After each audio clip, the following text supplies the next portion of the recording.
Hello नमस्कार दोस्तों। इस वीडियो में हम थोड़ा सा चर्चा करेंगे ग्रामीण परिवेश के बारे में। अभी अभी हमने खेला एक बहुत ही मनोरंजक खेल।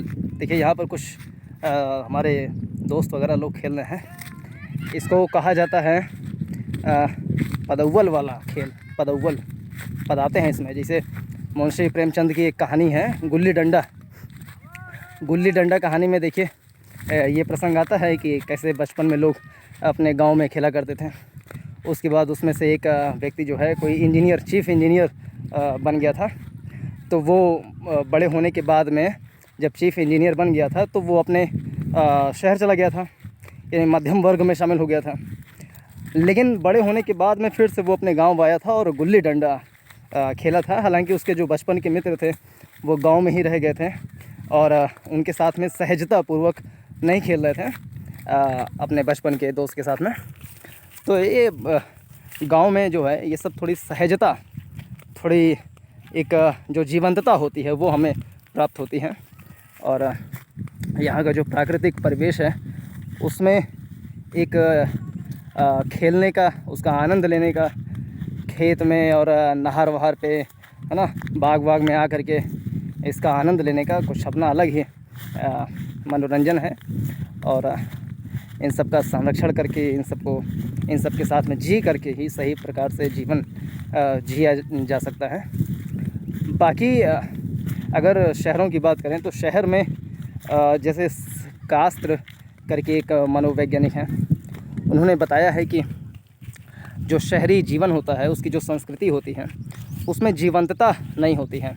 उसमें खाली होता है कि जो अकेलापन होता है वो होता है। और प्रेमचंद की कहानी गुल्ली डंडा में ये अकेलापन दिखाया गया है कि कैसे वो व्यक्ति चीफ़ इंजीनियर बन जाता है और उसके बाद उसके जीवन में कुछ अकेलापन सा आभास होता है। और फिर गांव में आकर के वो अपने बचपन के दोस्तों के साथ में खेलने का प्रयास करता है, लेकिन बचपन के दोस्त उसको साहब साहब कह करके बुलाते हैं कि मतलब कंफर्टेबल नहीं हो पाते हैं कि नहीं ये हमारा वही दोस्त है जो बचपन में साथ में खेला करते थे। तो यहाँ गांव में जो है इन सब का अपना एक आनंद है, अपनी एक खुशी है। और जो कास्त्र मनोवैज्ञानिक की हम बात कर रहे थे उन्होंने बताया कि शहरी जो संस्कृति है वहाँ पर बहुत ही अकेलापन सा होता है। जैसे एक लघु कहानी अगर हम बताएं तो ये मेरे आँखों देखा दृष्टांत नहीं है, किसी दूसरे की कहानी है। उसको हम बताने का प्रयास कर रहे हैं कि शहरी संस्कृति कैसे अकेलापन को बढ़ावा देता है और लोग अपने बगल वाले व्यक्ति को भी नहीं जान पाते हैं। जैसे कोई अपार्टमेंट था, वहाँ पर कई सारे फ्लोर्स हैं, उसमें से तीसरे की चौथे फ्लोर पर एक व्यक्ति रहा करता था और पहले फ्लोर पर, फर्स्ट फ्लोर पर एक्स नाम का व्यक्ति रहते थे।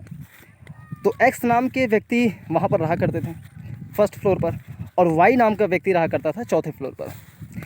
अचानक से वाई की मृत्यु हो गई तो एक्स भी वहाँ पर चला गया देखने के लिए कि कौन मरा, किसका जीवन चला गया भाई। तो श्रद्धांजलि अर्पित करने के लिए एक्स भी वाई के फ्लोर पर चला गया।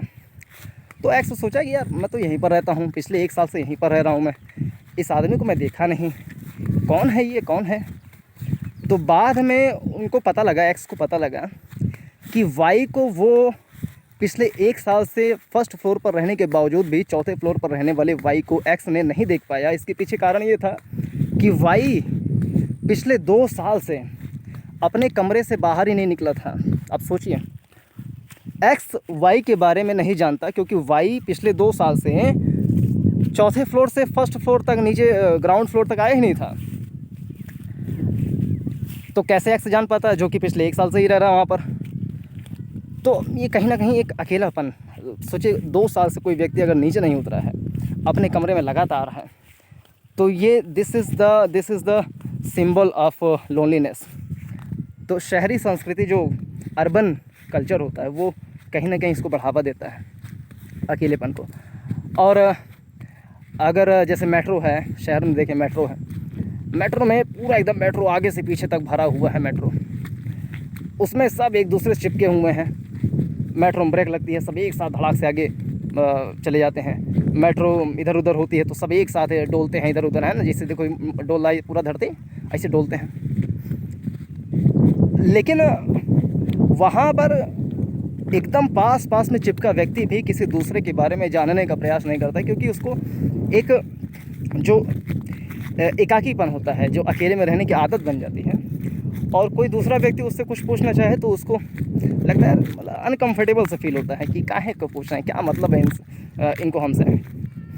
अब गांव में रहने वाला कोई व्यक्ति अगर मेट्रो में जाएगा तो वो, जब मान लीजिए कोई वृद्ध व्यक्ति चला गया मेट्रो में, तो बैठेगा वहाँ पर, सीट पर बैठेगा, तो अपने बगल वाले बच्चे से पूछे, भैया क्या नाम है, कहाँ से आए हो, क्या करते हो, पूरा कुंडली निकाल करके रख देगा। लेकिन वो शहर वाला लड़का सोचेगा, कहाँ से आ गए ये अंकल, कहाँ इतना सवाल जवाब कर रहे हैं, क्या मतलब है। लेकिन उस व्यक्ति को नहीं पता है, क्योंकि वो गांव से आया है, उसको लगता है कि हम लोग तो मतलब किसी से मिलते हैं तो बातचीत करते हैं, अपने बातों को शेयर करते हैं। लेकिन शहर वाला व्यक्ति इससे इरिटेट हो सकता है कि मतलब इतना हमारे पीछे क्यों लगे, क्या मतलब है, व्हाट इज़ द सेंस।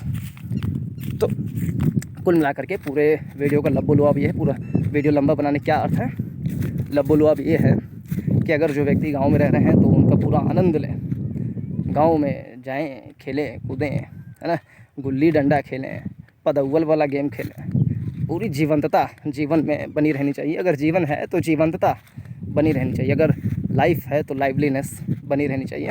यही इस वीडियो का सार है। पूरा देखने के लिए बहुत बहुत धन्यवाद। नमस्कार, जय हिंद।